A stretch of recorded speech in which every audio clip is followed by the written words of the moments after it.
Olá, pessoal, tudo bem? Hoje teremos uma aula muito interessante. Hoje vamos falar sobre a EJA, a Educação de Jovens e Adultos. Vamos falar o histórico dessa educação, como que isso se decorreu ao longo da história do país, desde a época do descobrimento até os dias atuais, passando pelo grande mestre Paulo Freire e descobrindo cada projeto, cada movimento que foi feito dentro do Ministério da Educação, buscando sanar essa grande ferida que ainda assola muitas pessoas dentro do nosso país.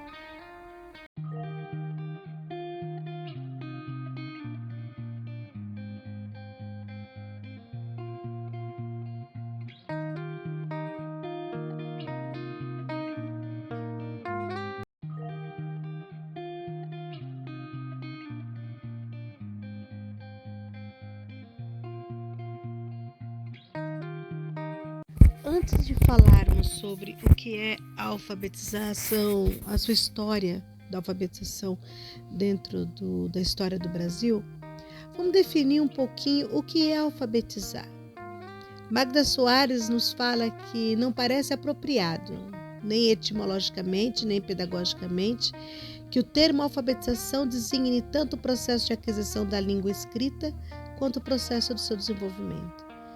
Segundo a autora, alfabetizar é muito mais que isso. É um processo de inserção do indivíduo no ciclo social propriamente dito e também um reconhecimento de si próprio, como sendo construtor de sua história. Porque alfabetizar envolve muito mais do que a leitura e a escrita. É um processo de desenvolvimento da sociologia, psicologia e filosofia, que envolve o indivíduo tirando mesmo da condição da parte para o todo. Então, alfabetizar é inserir o indivíduo na sociedade. Então, não tem como ser uma coisa tão simples. Não é um simples projeto, um simples programa que vai conseguir fazer com que aconteça essa grande inserção, porque ela tem que ser algo construído.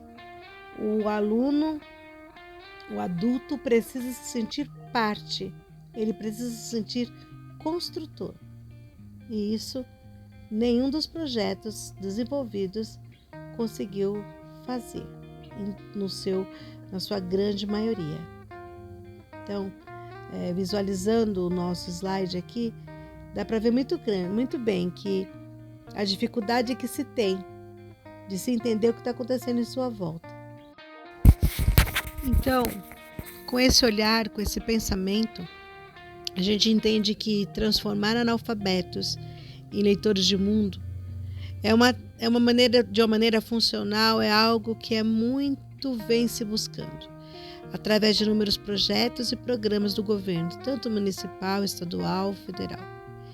Essas tentativas em resolver um problema que se agrava a cada década aparecem muitas vezes com o mesmo perfil, onde o adulto em questão passa por um processo de alfabetização regular das escolas públicas, seguindo o mesmo modelo aplicado para as crianças. Modelo esse que está desgastado e sem um resultado positivo, pois transforma esses analfabetos em analfabetos funcionais, ou seja, que apenas domina a escrita do seu próprio nome e algumas informações muito básicas. Então, há uma necessidade de se promover uma reflexão, quase a oportunidade mesmo de se pensar sobre as ações desses projetos ou programas que têm poucos avanços em suas práticas e nenhuma mudança no olhar sobre esse aluno adulto que vem às salas de aula buscando muito mais do que apenas aprender a redigir o próprio nome. É apresentar as possibilidades de se desenvolver uma metodologia que visa a expansão desse aprendizado, pois a introdução desse aluno adulto na sociedade se faz gradativamente e paralelamente seu aprendizado das letras.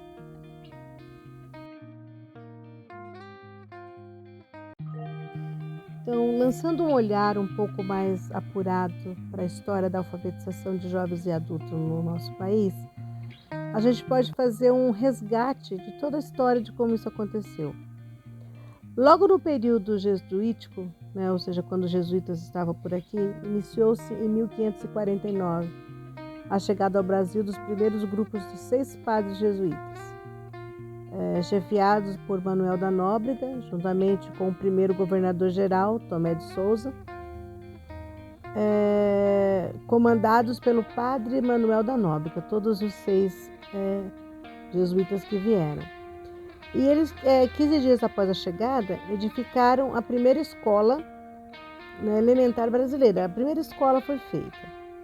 O mais conhecido e talvez mais atraente foi José de Anchieta, o padre José de Anchieta, por sua quantidade de obras inusitada, uma gramática em tupi, ou seja, ele fez um livro, de gramática em tupi para facilitar a leitura dos adultos, porque nesse período, o que se fazia? Além de ensinar as crianças, acabava colocando também os adultos, os pais dessas crianças, para participar das aulas, porque a ideia era catequizar e não alfabetizar. Então, se ensinava a ler e escrever, mais precisamente a ler, para poder ler a Bíblia. Então, era uma aula totalmente voltada para a religião, muito religiosa, Era muito cristianismo tinha dentro disso. Então, assim, a Igreja Católica era muito forte por ser os padres quem dava essas aulas. Então, foi um período que teve um bom desenvolvimento no sentido de ensinar os índios a ler, mas não tinha a ideia de inserção, a ideia de levar o índio a questionar, não, nada disso. Era somente para ele que aprendesse a ler a Bíblia. Essa era a grande intenção dos padres jesuítas. E esse período dos jesuítas foi de 1549 até 1759. E a metodologia que eles usavam era a metodologia tradicional, a mesma que acabou perpetuando por 200 anos dentro do nosso país. Então, ela aconteceu desde a época dos jesuítas, quando chegaram aqui. Isso continuou até quando chegou depois o Mobral, que foi ali onde teve uma grande revolução.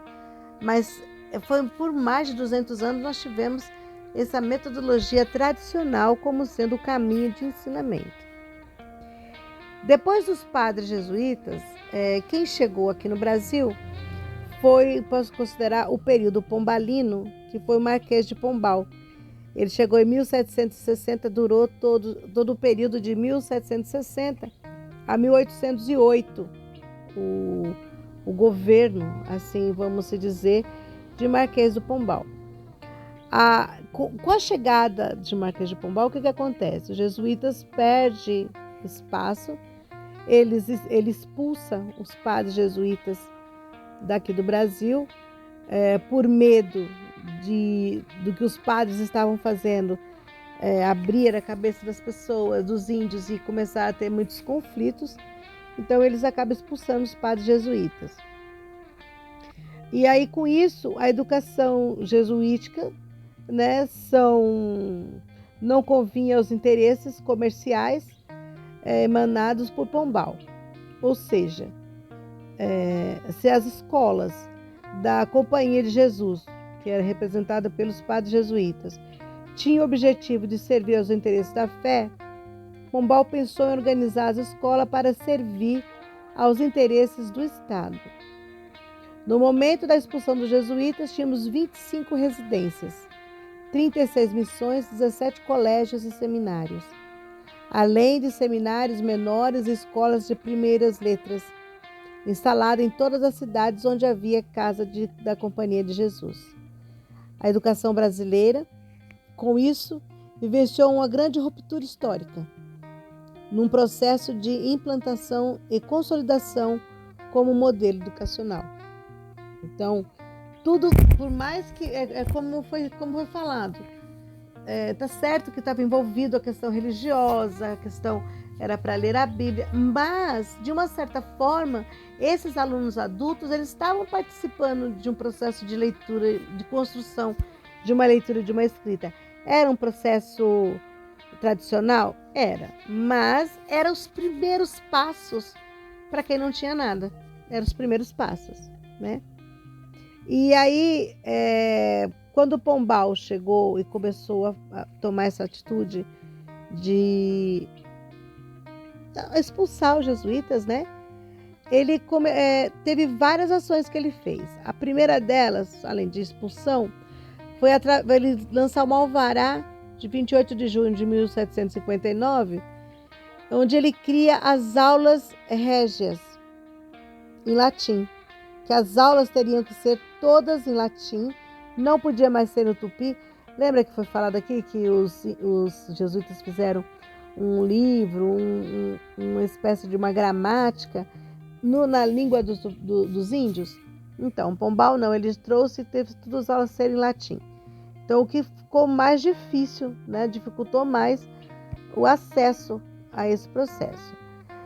Então, tinha que ser em latim, grego e retórica, além de criar o cargo de diretor escolar.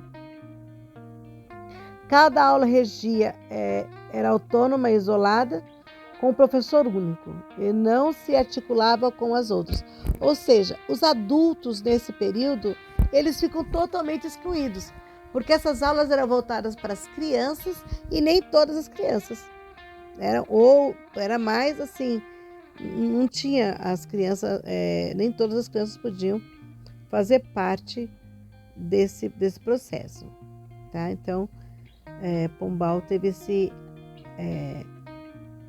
peso na história do Brasil, com essa ruptura desse tudo, da forma como os jesuítas ensinavam as crianças, que tinha minimamente um pouco de respeito até pela cultura, de certa forma, porque os jesuítas fizeram uma cartilha, fizeram uma gramática onde usava a língua tupi da base, e aí todos podiam entender, né? Fazer a relação do tupi com o português. É daí que começam a surgir as novas palavras, né, que têm origem na língua indígena.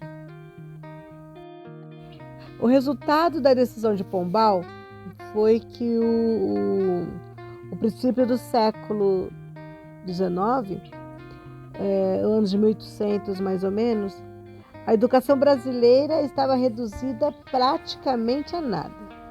O sistema jesuítico foi desmantelado e nada que pudesse chegar próximo deles foi organizado, ou seja, Pombal deixou as coisas como estavam, podou muitas coisas, proibiu outras, tinha coisas que eram extremamente proibidas, como a arte, música, essas coisas não poderia acontecer. Essa situação ficou insustentável, né? E só foi conseguir mudar com a vida da família real para o Brasil. Então, o que a gente pode avaliar? Que no período jesuítico nós ainda teve minimamente algum material, alguma coisa que vinha com a intenção de ajudar os índios.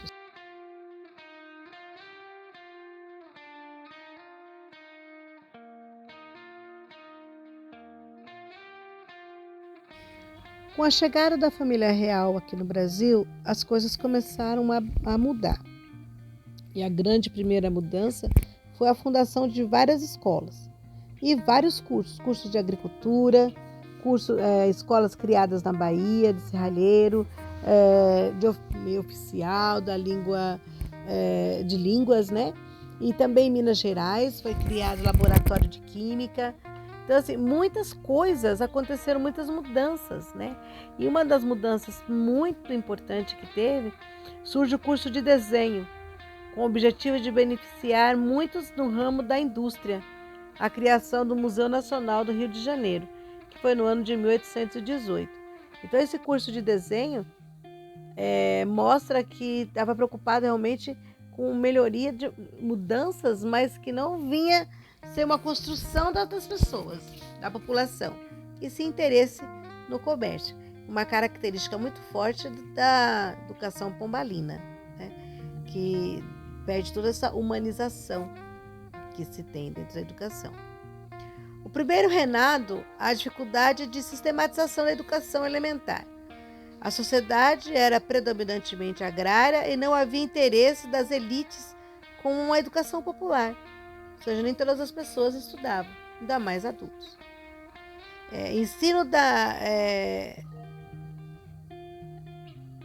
O ensino era totalmente voltado para os interesses do ingresso nos campos dos cursos superiores, mas não para todos, como já foi falado.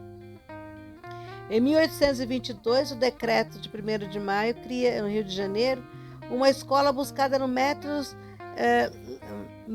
lancasteriano de ensino mútuo, ou seja, somente os professores de cada área, né, poderia assumir e com cursos superiores também, né, e professor da própria escola. Não poderia ter vários professores, teria que ser um professor só para cada uma escola que fosse ter. Então, restringir até um pouco da categoria de professor. A Constituição, outorgada pela Assembleia Constituinte, dizia no artigo 179 que a instrução primária era gratuita a todos os cidadãos, mas nem todos participavam, como já foi citado aqui anteriormente, essa questão de não ter essa valorização das pessoas nesse processo de construção do aprendizado, né?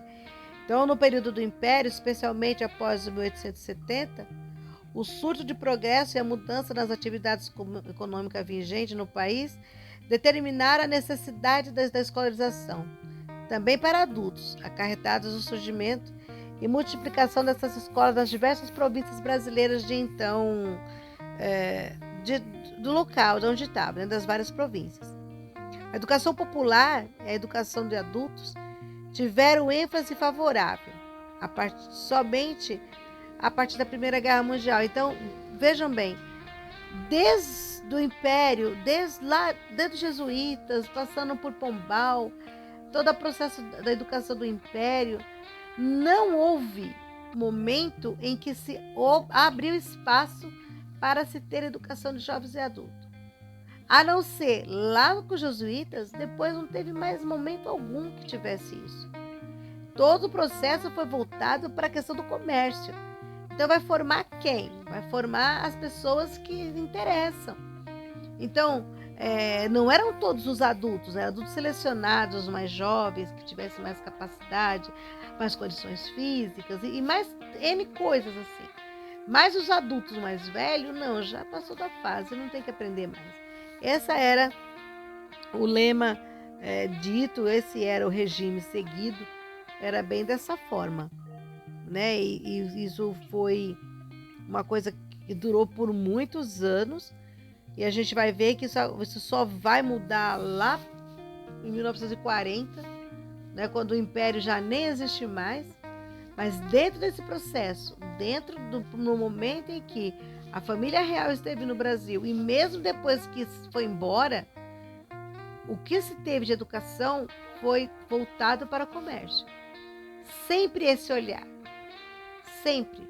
A gente já pode até dizer que era como se fosse um sistema capitalista muito mais forte, né? Que a sociedade já tinha que trabalhar em prol dos bens. Com isso, com essa necessidade que era em função dos meios, que a escolarização tinha que acontecer para ajudar a questão da indústria, a Constituição Imperial de 1824 reserva a todos os cidadãos a instrução primária gratuita. Contudo, a titularidade de cidadania era restrita às pessoas livres, saídas das elites que poderiam ocupar funções na burocracia imperial ou no exercício da função ligada à política e ao trabalho imperial. Então, é o que eu estava falando. Tinha um processo de educação para adulto, mas eram voltados para a questão profissionalizante, cursos que iam levar a auxiliar a sociedade, e não o crescimento do indivíduo para que ele auxilie a sociedade consciente, né?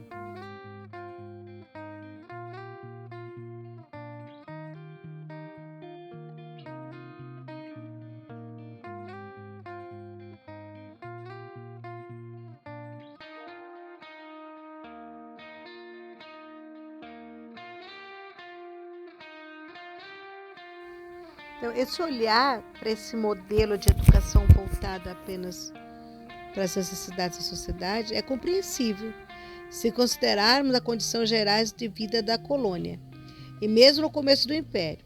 De um lado, as ideias de educação popular apenas se haviam iniciado na Europa, e não havia tido grandes acolhimento por parte do governo português.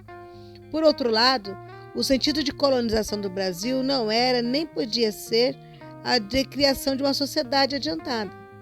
As mesmas razões que levaram Portugal a impedir a própria criação da imprensa no Brasil, que determinava desinteresse pelo desenvolvimento da educação, porque as crianças, quer os adultos, cujo valor no tempo não podiam ser apreciado, ou seja, as crianças valeriam mais a pena do que os adultos, né? Em 1834, através do ato adicional, estabeleceu-se que o governo do Império ficaria responsável pela organização do ensino superior, da educação elementar e secundária, apenas no município da corte, cabendo às províncias organizar o ensino elementar e secundário pelos seus respectivos governos. O que, segundo Castanha, 1999, possibilitou aos dirigentes locais ampliarem seus poderes a partir de se constituir e difundir suas aspirações de sociedade, que seria uma sociedade diferente. Então, é importante a discussão que tem em torno desse assunto é a influência das medidas descentralizadoras desencadeada pelo ato adicional, descrevendo os historiadores que posicionam a defesa de ideia. Ou seja, então, esse novo modelo de educação descentralizava e era o princípio da mudança. Então, podemos perceber que todo o período imperial houve diversas discussões na Assembleia provinciais acerca do modo como se daria o processo de inserção da dominada classe inferior, homens e mulheres, pobres, negros e negras, escravos, livres e libertos da sociedade, pois processos formais de instituição. O ato adicional de 1834 delegou a responsabilidade da educação básica às províncias, como já foi falada, e reservou ao governo imperial os direitos sobre a educação da elite. Nessa estrutura, a execução ficou com o Colégio Pedro II, este sob a responsabilidade do poder central, que deveria ser modelo para as escolas provinciais.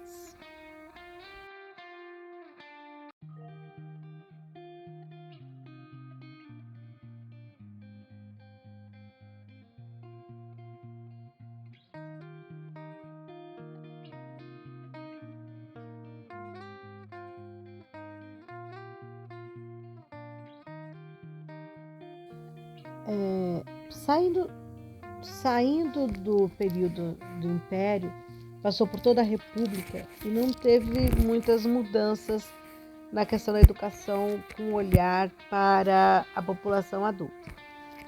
Foi só na era de Vargas, que a EJA, mais uma vez, ocupa um certo espaço. E isso é na década de 30. Então, nós já saímos de 1800 e entramos agora em 1930, que é a era Vargas, né? Vargas, ele teve 2 momentos de atuação, teve 2 vezes à frente da presidência do Brasil, uma que foi de 30 a 37 e depois de 37 a 45. E nesse período, muitas coisas ele fez. Foi justamente nesse governo de Vargas, de 34, que foi inaugurado o Plano Nacional de Educação, que inclui a educação de adulto como parte de responsabilidade do Estado. Sinalizada a retificação na criação do Instituto Nacional de Estudo Pedagógico, em 1937, e a instituição de 1942 do Fundo Nacional de Ensino Primário, que inclui o ensino supletivo de adultos. Em 1945, o fundo foi regulamentado estabelecendo que 25% dos recursos deveriam ser aplicados num plano geral de ensino superior, destinado a adolescentes e adultos. Criaram leis, mas sem ajuda financeira. Criaram e, no decorrer do tempo, teve características de política de governo que são sancionais, ou seja, restrito em alguns pontos, né? A modalidade de EJA foi contemplada como algumas políticas governamentais na era Vargas, onde ocorreu a sistematização através da legislação própria, com destinação de recursos e projetos específicos. Foi aí que começou a ideia de fazer projetos e algumas campanhas voltadas para a educação de jovens e adultos. Contudo, a perspectiva de inclusão social emerge de um fato nos países de desenvolvimento, num país de pós-guerra, né? Então, isso acontece muito. Mas aqui nós não estávamos vivendo esse período. Então, a educação de adultos acaba mornando ali, não acaba tendo essa grande influência como tem que ser.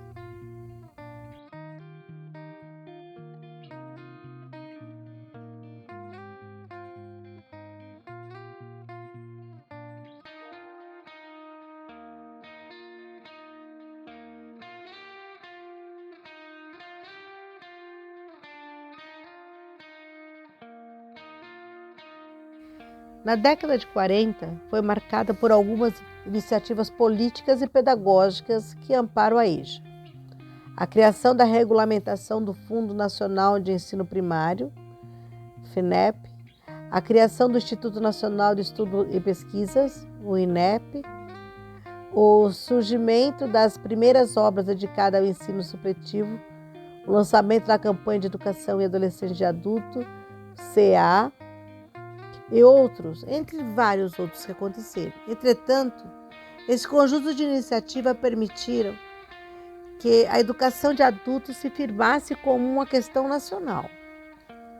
Ao mesmo tempo, os movimentos internacionais e organizações como a Unesco exercem influência positiva, reconhecendo os trabalhos que vinham sendo realizados no Brasil e assim estimulando a criação de programas nacionais de educação de adultos analfabetos.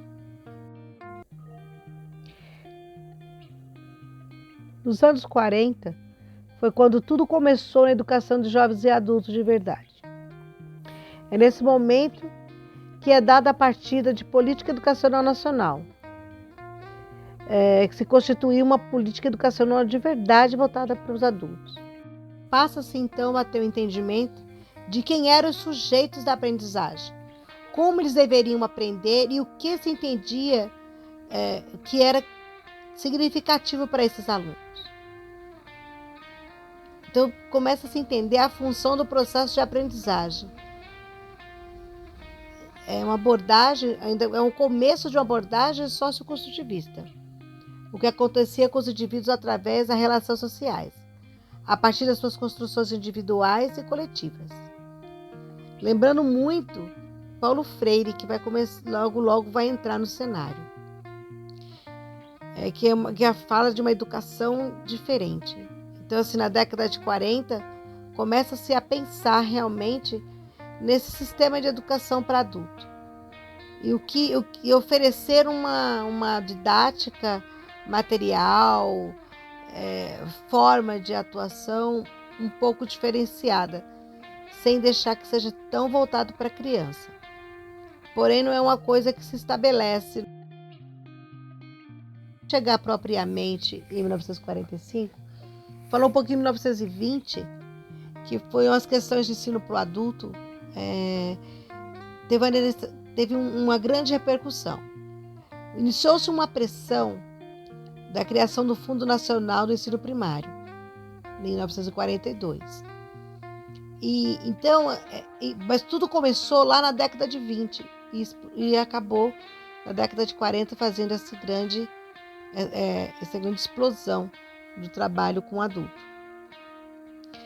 Quando Getúlio Vargas foi deposto em 1945, surgem também as cobranças da Unesco, mesmo ano em que foi fundada a Unesco, 1945.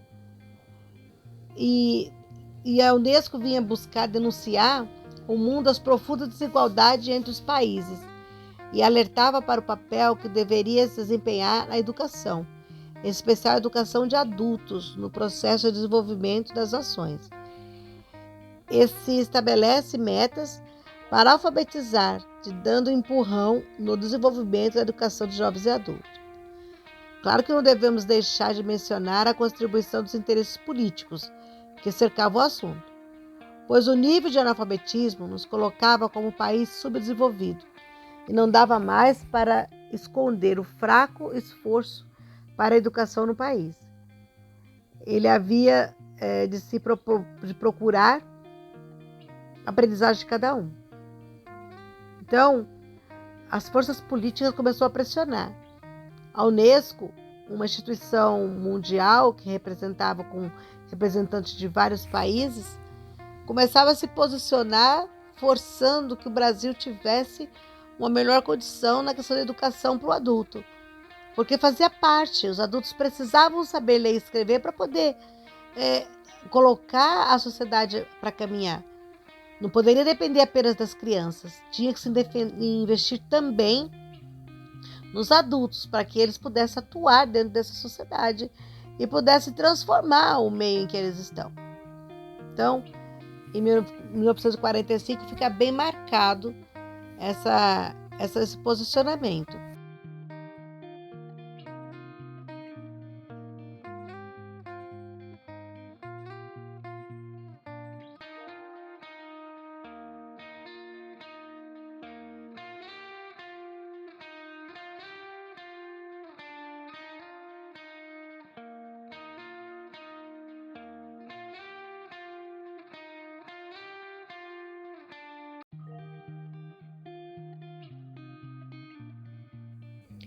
Em 1947, houve um bom movimento que nos auxiliou muito no desenvolvimento de um processo parecido de jovens e adultos no Brasil. Foi o Serviço de Educação de Adultos CEA, que por campo de atuação deveria se preocupar com a educação de adulto e com ele criar um curso primário para adultos com professores capacitados. Essa orientação da Unesco gerou um momento de grande discussão sobre o analfabetismo no Brasil. E cada um dos órgãos governamentais saiu à procura de entender o processo de educação de jovens e adultos, pois ele estava diretamente ligado ao desenvolvimento do Brasil. O profissional analfabeto não colaboraria na recuperação do atraso econômico da indústria brasileira. Até aquela data, não se preocupavam com o sujeito, como indivíduo, de entender o processo da inclusão de aprendizagem profissional. O analfabeto era tido como um peso ao país, pois não podia contribuir para o desenvolvimento, mas o contínuo crescimento do contingente de analfabetos acabaram por gerar interesses políticos. Daí a campanha de educação em adolescentes e adultos, CEAA, ter uma proposta educacional voltada para a vida, trabalho e profissionalização. No decorrer da campanha, percebeu-se uma mudança na visão, deixando de ser tão preconceituosa em relação a quem era analfabeto e quem era alfabetizado, porque tinha-se uma ideia de quem era analfabeto era menos capaz de quem era alfabetizado, não se levava em consideração as outras habilidades que a pessoa poderia ter. E passando a ser, a mudança de visão deixa de ser tão preconceituosa, como já foi falado, e passando a ser o representante de educação para jovens e adultos. Só que toma essa forma, como vimos, a partir da contribuição do Estado. Mas foi o movimento popular que levou a essas mudanças. É certo que a forma bem sigela com a luta a favor do EJA, mas elas começam a ser reconhecidas. Devido a isso, muitas coisas começam a mudar. Mas ainda faltava a valorização da EJA como uma modalidade de ensino e não como uma necessidade para tampar um buraco que estava acontecendo na sociedade, que eram pessoas que não conseguiam dominar o ambiente de trabalho porque não conseguia ler e escrever. mas necessariamente não conseguia ler.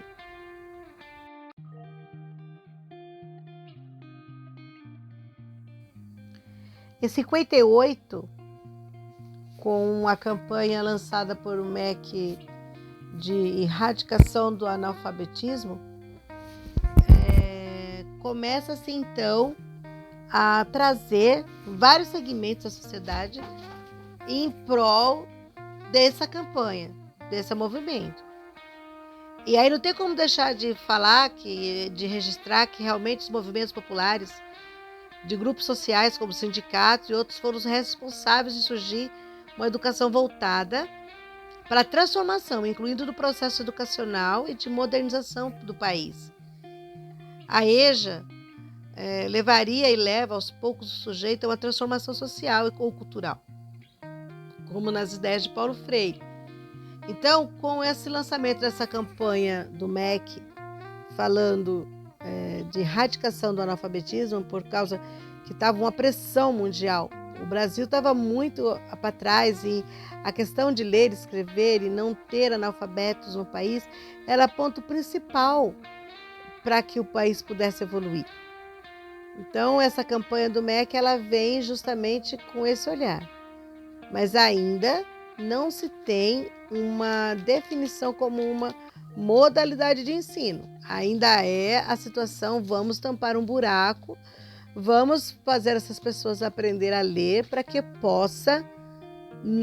a gente possa sair desse abismo que é esse grande número de analfabetos que temos aqui no Brasil.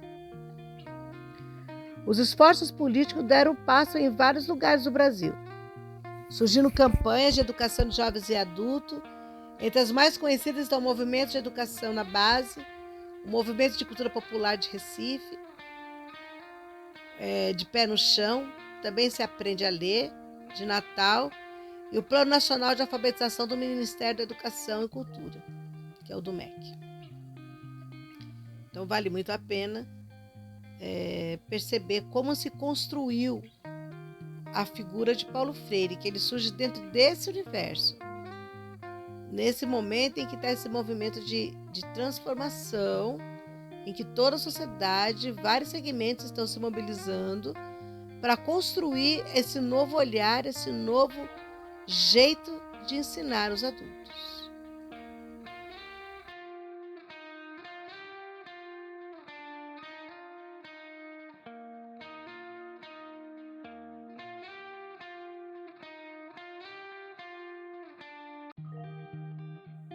A partir da década de 60, muitas outras campanhas começaram a surgir com visões diferentes daquelas anteriores. Agora a proposta era a educação igualitária para todos. Apresentam-se programas para a erradicação do analfabetismo no país, como já vinha acontecendo desde 58. E com essas melhorias conseguimos a imagem ideal para o país, como também políticas para melhorar a condição de vida do povo brasileiro. É um pouco mais reflexivo do que em relação do que vinha sendo antes trabalhado. Porque antes só se apontava a causa do problema, a causa da pobreza, a causa da marginalização, a causa do analfabetismo. Agora não, agora procurava-se gerar uma estrutura igualitária, onde todos tinham direitos e tentar resolver os problemas de verdade. Os esforços políticos deram passos em vários lugares do Brasil. Já foi falado das várias campanhas que surgiram. E nesse universo, como também já foi falado, Paulo Freire é a referência na educação de jovens e adultos, pois ele apresenta essa educação pensada de forma diferente, onde o indivíduo, no processo de aprendizagem, tem uma educação e alfabetização de maneira crítica e dialogicamente posta. Suas ideias podem ser observadas no Plano Nacional de Alfabetização, que se destinava a atender a maior parte da população analfabeta do país, mesmo que tenha surgido através de movimentos estudantis e também de entidades sindicais, que trabalharam para que os seus métodos fossem colocados na educação de jovem e adulto. Dentro do Ministério da Educação, e aos poucos, com seus resultados, o programa gerou benefícios políticos e passou a ser maior apoio do governo como método principal. Então, Paulo Freire passou a ter um grande respeito, né? Oferecendo a sugestão do seu método, foi bem aceito. A luta entre os estudantes e intelectuais das diversas orientações político-ideológicas dentro do movimento sindical, por isso foi visada pelos acordos que resultaram na utilização do método Paulo Freire. Então, os movimentos populares, as ideias de ideologia foi que trouxe à tona esse método, porque ele tinha um perfil muito crítico, de criticidade, de colocar o indivíduo a pensar.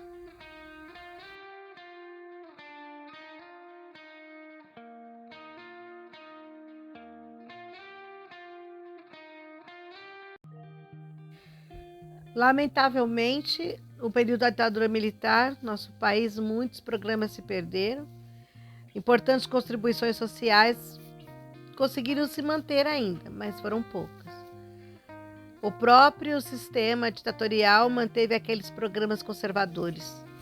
Por isso, muitos deles se espalharam pelo Brasil como uma cruzada. No período militar, em 1967, que nasceu o Mobral, Movimento Brasileiro de Alfabetização, fruto do trabalho de grupos interministeriais que buscaram uma alternativa ao trabalho dessas cruzadas do ABC. O que buscava no regime militar era centrar mais sem preparar a mão de obra. Então, eles queriam fazer, mas eles não preparavam as pessoas, o professor e tal. Que no processo de aprendizagem devia aprender a buscar uma contemplação pedagógica, uma prática de aprendizagem preparando o aluno para apenas ler e escrever. Esse era o conceito do Mobral. Aprender somente a ler e escrever, nada de reflexão. Em 1971 surge o supletivo, procurando complementar a escolarização e o analfabetismo, colocando em sala aqueles que ainda não tinham conseguido terminar seus estudos no tempo regular na idade certa. O supletivo foi intitulado pela Lei 5.692. Pensava-se apenas em uma escolarização tardia e atividades educativas de maneiras mais flexíveis para o indivíduo, suprindo suas deficiências. Esse ensino, na verdade, ensino supletivo, ele apenas acelerava o processo de escolarização, mas ele não tinha nenhum embasamento de aprendizagem real mesmo, como a gente acredita que tem que ser. Então era só para a pessoa pegar o diploma. Quanto mais rápido que ela fizesse aquele supletivo, ela conseguia pegar, né, o diploma. Na verdade, o que ocorria era a pressão da ditadura militar naquele momento da história brasileira, onde se vislumbrava apenas uma educação técnica para atender o mercado de trabalho e a vida social. Porém, temos que aceitar que essa iniciativa do supletivo formou a base dos parâmetros da educação à distância, que é o que nós temos hoje, com o início do uso de novas tecnologias, como o caso da educação com a TV e rádio, que já foram copiadas em outros momentos dos projetos educacionais no Brasil. Na década de 80, com o fim da ditadura militar e maior liberdade da sociedade, houve então uma abertura para que pudesse surgir novas contribuições e que pudesse melhorar as questões educacionais. Então a EJA passa por uma nova configuração e busca novas técnicas e metodologias para trabalhar. Nesse período, a educação popular volta a trilhar caminhos mais abertos, pois com a abertura ela pode agora mostrar todo o seu trabalho que vinha fazendo no oculto, retomando várias situações que tinham sido abandonadas lá atrás. E nessa estrutura da Constituição de 88, que é o marco na divisão, é um divisor de águas, né, a Constituição de 88, antes e pós-ditadura. A chamada uma chamada assim, essa Constituição, ela recebe até o nome de chamada de Constituição Cidadã. Surge o tema, nesse processo de discussão, da elaboração da Constituição de 88, surge o tema da educação com interesse social. A partir daí estabelece que a educação básica fosse oferecida também através da EJA, a Constituição dentro da Constituição Federal. Estabelece também a educação presencial e não apenas de forma não presencial, como acontecia com o supletivo. Então, o adulto tem que ir à escola, tem que frequentar as aulas. Sem muita preocupação, ainda não tinha aquela preocupação com a qualidade tanto assim, mas pelo menos eu desconstruí a ideia de que apenas ouvindo ou assistindo ele conseguiria sanar suas dúvidas e conseguir ultrapassar barreiras, porque trabalhar com adulto é trabalhar muito mais, não é só ler e escrever, como nós já vimos lá no começo que a Magda Soares nos coloca. É trabalhar a questão de emoções, então ultrapassar barreiras para chegar a escrever, para o adulto é muito complicado.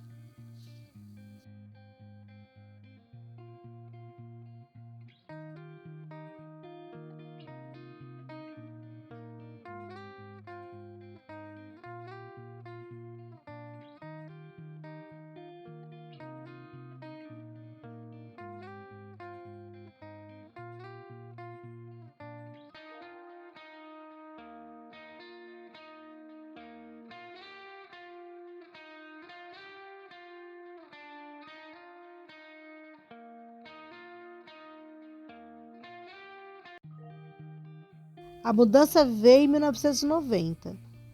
Foi um grande marco da década de 90, na verdade, porque foi nessa década, mais ou menos em 96, que se lança a LDB, Lei de Diretrizes de Base. E nessa lei inclui a EJA começa a se pensar na EJA como uma modalidade de ensino. E aí sim, recursos começam a ser transposto para essa modalidade de ensino e começa a se configurar uma nova caracterização para o ensino do adulto. O governo, ainda nesse período, tenta criar alguns programas, como o Programa Nacional de Alfabetização e Cidadania, o PNAC, que foi realizado no governo Collor. Mas com o impeachment, ele foi deixado de lado por Itamar Franco, dando a perceber como estava sendo tratada nesse período a educação de jovens e adultos e como havia ficado as políticas públicas no Brasil para a educação. E mesmo em 95, quando houve a reforma da educação e houve a descentralização dos sistemas educacionais, na educação de jovens e adultos não houve muitos esforços, pois ela ainda ficou de lado. O principal instrumento da reforma da educação foi a aprovação da Emenda Constitucional 14 de 1996, que supriu das disposições transitórias da Constituição Federal de 88 o artigo que comprometia a sociedade e os governos a erradicar o analfabetismo e universalizar o ensino fundamental até 1998. Então, teria um prazo de mais ou menos 10 anos aí para acabar, erradicar o analfabetismo. Embora tenha sido criado o Fundo de Desenvolvimento do Ensino Fundamental, Fundef, a educação de jovens e adultos ainda ficou de lado, pois o surgimento desse fundo não previu qualquer favorecimento à expansão do ensino de jovens e adultos. Um problema que permaneceu desde esse período é que a EJA é vista ou associada a um ensino noturno, de segunda linha, de caráter complementar e compensatório, onde absorve adultos que não conseguiram concluir seus ensinos na idade certa. Volta sempre ao mesmo ponto. Não se tem um olhar porque não é favorável não investir nisso, nessa modalidade de ensino. Adulto pouco dá retorno, não tem retorno com você investir na criança. Então a sociedade evita, tem muitos governos que evitam fazer esse processo de investimento. De acordo com a Conferência Nacional de Educação Básica, ocorrida em 2008, para que a educação de jovens e adultos possa ocorrer efetivamente, é necessário consolidar uma política de educação de jovens e adultos concentrada na garantia da formação integral, da alfabetização e das demais etapas da escolarização ao longo da vida, inclusive aquelas em situação de privação de liberdade. Essa política pautada pela inclusão da qualidade social prevê um processo de gestão e financiamento que assegure isonia da condição da EJA em relação às demais etapas da modalidade de educação básica. A implantação do sistema integrado de monitoramento e avaliação, uma política específica de formação permanente para o professor que atua nessa modalidade de ensino, maior alocação e percentual de recursos para estados e municípios nesta modalidade de ensino, ou seja, ministrada por profissionais sociais. Neste contexto, a educação de jovens e adultos deve prevalecer a igualdade de condições de acesso e permanência na escola, para que se promova o bem de todos, sem preconceito de origem, raça, sexo, cor, idade e quaisquer forma de discriminação. Destaca-se nesse momento, então, aspectos que retomam o debate em 2008, após 20 anos de promulgação da Constituição de 88, como a isomonia, o acesso à educação para quem não teve acesso na infância e adolescência, ou seja, já a idade adulta, independentemente de qualquer circunstância ou situação. Ainda na mesma lei das diretrizes de base, da LDB, o artigo 38, ainda em referência à EJA, a preposição de que os sistemas de ensino mantenham cursos e exames supletivos que compreenderão a base nacional comum do currículo, habilitado ao prosseguimento dos estudos em caráter regular. Mais recentemente, com a discussão relativa à criação da BNCC, Base Nacional Comum Curricular, que já havia sido mencionada na LDB, no artigo 38, conforme já foi falado. Esse documento, como pode perceber, ela vem trazendo uma linha de pensamento, uma linha de atuação junto aos alunos adultos. Criado em 2003, o Programa Brasil Alfabetizado foi o último grande trabalho assim, do governo federal voltado para o público de EJA. Foi um programa que alcançou o Brasil inteiro, com salas de aula em parceria com sindicatos, associações, abrigos de bairro, mais precisamente com sindicatos, que eles se organizavam e aí tinha um trabalho muito forte, com uma formação intensiva para os professores. Então, assim, várias instituições, como a UME, sindicatos, fizeram parceria com o governo federal para a implantação do Brasil Alfabetizado. Porque a gente sabe que está registrado na Constituição Brasileira que todo cidadão tem direito a circular livremente por onde deseja ir. E para isso ele precisa saber ler, saber escrever. Ele precisa saber a real função da escrita, né? E precisa-se, cada ano, precisa-se ter uma cota mínima de pessoas que passaram pelo processo de alfabetização. O Brasil não pode ter mais esperar virar a página da vida desses milhões de pessoas que estão aí sem se alfabetizar. Então, se queremos mesmo mudar, precisa melhorar muito. E é fundamental que se tome uma atitude cidadã, ampliando a alfabetização dos brasileiros. Por isso, o governo federal criou, dentro do Ministério da Educação e Secretaria Extraordinária de Erradicação do Analfabetismo, foi o governo Lula. Esse programa foi lançado no governo Lula e foi o único governo, durante todo o processo, que criou uma secretaria exclusivamente para trabalhar com a questão da erradicação do analfabetismo. Não fez só um programa, mas ele tinha um grupo de pessoas pensando nesse fator. A secretaria assumiu a responsabilidade de coordenar as ações de alfabetização no Brasil, de forma gradual. Foram mais de 20 milhões de jovens e adultos. Serão 13 milhões de pessoas em 2003, 6 milhões de pessoas em 2004, 6 milhões de pessoas em 2005 e 5 milhões de pessoas em 2006. Esse foi o número de pessoas que passaram pelo Brasil alfabetizadas e que tiveram resultados.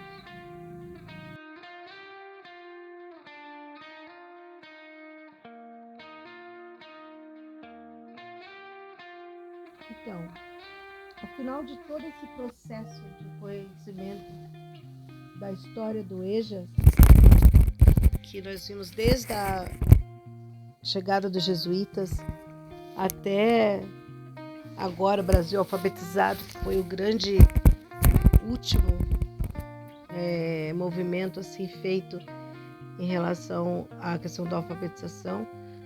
Nós temos a década de 80, uma coisa que foi muito forte, que foram os movimentos populares, que trouxeram para a periferia a questão da educação, baseado nas ideias de Paulo Freire.